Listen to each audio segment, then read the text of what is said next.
બનાસકાંઠા જિલ્લામાં ઠાકોર સમાજના બંધારણને લઈને વધુ એક ઓડિયો વાયરલ થયો છે અને આ ઓડિયામાં ઠાકોર સમાજના આગેવાન અને કલાકાર ગબ્બર ઠાકોર વચ્ચે વાતચીત થઈ છે અને આ વાતચીતમાં શું ખુલાસો થયો તેની વિગતે ચર્ચા આ વિડીયોમાં કરવી છે।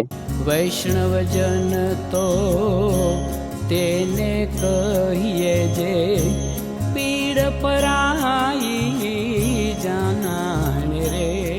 નમસ્કાર, હું છું દિનેશ ઠાકોર। નવજીવન ન્યૂઝમાં આપનું હાર્દિક સ્વાગત છે।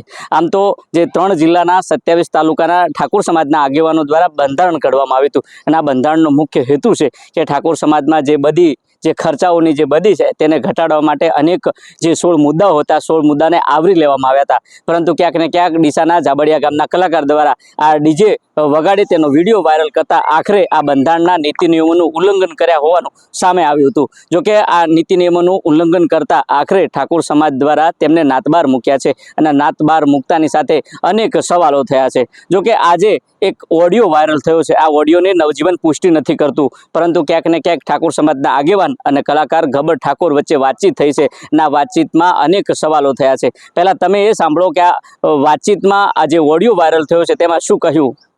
હાજી नमस्कार। जी गब्बर ठाकुर बोलूं। रायकण जी बोल्या। होय पोस्ट एक જોઈ તમારી બહુ સારી છે। તો જીયા ગોમ કીધું કાલે 8 તારીખ કે 6 તારીખ છે કોરડા કોરડા બહુ સરસ ઈ મને ગમ્યું છે, બહુ સારું છે। તો એમાં જો ને તો નિર્ણય કમ્પ્લીટ હરખો રાખજો। જો કે મને પૂછ્યા વગર જેવું ડિસિઝન લઈને એમને કરી દીધું ને બહાર, તો એવી રીતના પરફેક્ટ ડિસિઝન રાખજો। એક હંગાત પણ એમાં તો ભાઈ વાત એવી છે, મારી વાત તમે પહેલા વપડો પછી તમે કહો, તમારી વાત બધી વપડવાનો। મને જે પૂછ્યા વગર ડાયરેક્ટ ડિસિઝન લઈ લીધું ને તો ગોમ જે આયોજન કરી ભેળા કરીને એમને 12 મહિના માટે સમાજ બહાર કરી દેજો, એટલે બધા માટે નિયમ હરખો રહે। તમે સમજ્યા વાત ને? મને કોઈ વાંધો નથી સમાજ બહાર તમે કર્યા, કોઈ પ્રોબ્લેમ નથી મને, પણ બંધારણનું એક સારું પાલન થાય, બહુ આગળ થાય। અને પત્રિકા ને તમે વાંચી અને જે આપણે બંધારણ છે ને પત્રિકા તમે કદાચ હું જ નહીં ભણેલો હોય પણ તમે એ પત્રિકા આખી વાંચીને વાપરજો, એના અંદર શું ઉલ્લંઘન કરેલું છે। કદાચ મારી ભૂલથી તમે મારા અંગત દંડ કર્યો, આપણે સ્વીકારવા તૈયાર છીએ સમાજ બહાર, એક વ્યવહારિક દ્રષ્ટિએ વાત છે, બરાબર? પણ સાચું કરજો એમ, કાલ ઉઠીને ફેર સમાજ ઉછી પબ્લિક રાજી થાય, જનતા રાજી થાય એવું ના થાય એમ। જો હવે તમે બોલો જે કેવું કહો।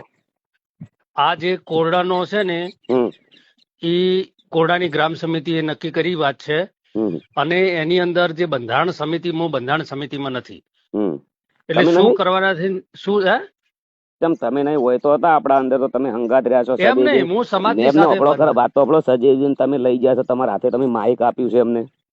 ઈ તો બંધારણ સમિતિમાં એ લોકો શું કીધું, ભાઈ ગામના એક વ્યક્તિને તમે બોલાવો, અમારા ગામના એક વ્યક્તિને, એટલે કે ગામના કોઈ આગેવાનને આ વિશે તમે બોલાવો, એટલે સદેવજી ઉભા થાય, બોલે એટલે એ રીતે પછી કે ભાઈ સદેવજી છે કે આ ઉભા લ્યો હડો ભાઈ તમે આ શું કે છે અભળો, એટલે સદેવજી અહીંયા આયા, બરાબર? હવે આ જે સમિતિ છે ને એ બંધારણ સમિતિ છે ને એ નક્કી એ જ બધું કામ કરે છે, આના વિશે બધાની ચર્ચા વિચારણા કરી અને એ જે કરે છે એને અમારે ફોલો કરવાનો, એને અમારે ફોલો કરવાનો, પછી એનાથી અમારે વિશેષ અમારી કોઈ જવાબદારી નહીં। હું બોલું હવે? હા બોલો। ફોલો કરો પણ પરફેક્ટ કરજો એમ। જે મને પૂછ્યા વગર ડાયરેક્ટ નિર્ણય લઈ લીધું છે, તો ગામને જે મીટિંગ કરો ને એનું આયોજન એવું કરજો કે જે હોમે ગુનેગાર છે એને કોઈ પૂછવામાં ના આવે, સીધા સમાજ બહાર કરી દેજો એમ। એમને વગાડ્યું, મેં ડીજે વગાડ્યું છે અને એમને બી વગાડ્યું છે, મેં બી લાઈવ કર્યું છે, તો એમને બી લાઈવ કર્યું થશે જ, એટલા માટે મીટિંગ થતી છે ને, એટલે મને ગમ્યું છે આર્યું। મેં તમને ફોન કેમ કર્યો? મેં ફોન એમને તો કર્યો ના હોય, મેં તમને કીધું કે મને ગમ્યું છે, મારા હંગા જે થયું રેડી થયું છે, ખોટું નથી થયું, તમે રાઈટ છો બધા, બહુ સારું કર્યું છે। અને કદાચ કોઈ ડીજે વગાડ્યું હોય તો મામૂલી ભૂલ છે, એના માટે આટલી મોટી સજાઓ ના હોય। કોઈ બી વિચારો, ગમે તે લાખો કાર્ય હારા કરેલા છે ઓલરેડી, એટલે થોડી તમારા અંદર વડીલ છો, તમારી ઉંમર કેટલી છે?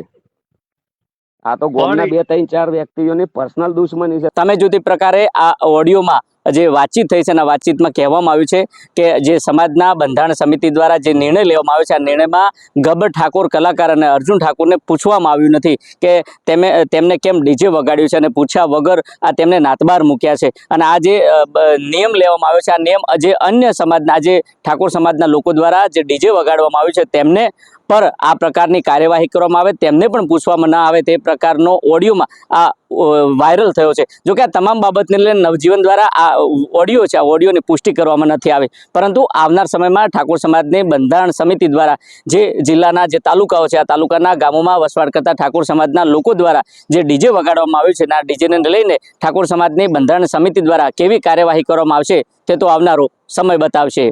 દિનેશ ઠાકોર, નવજીવન ન્યૂઝ, બનાસકાંઠા.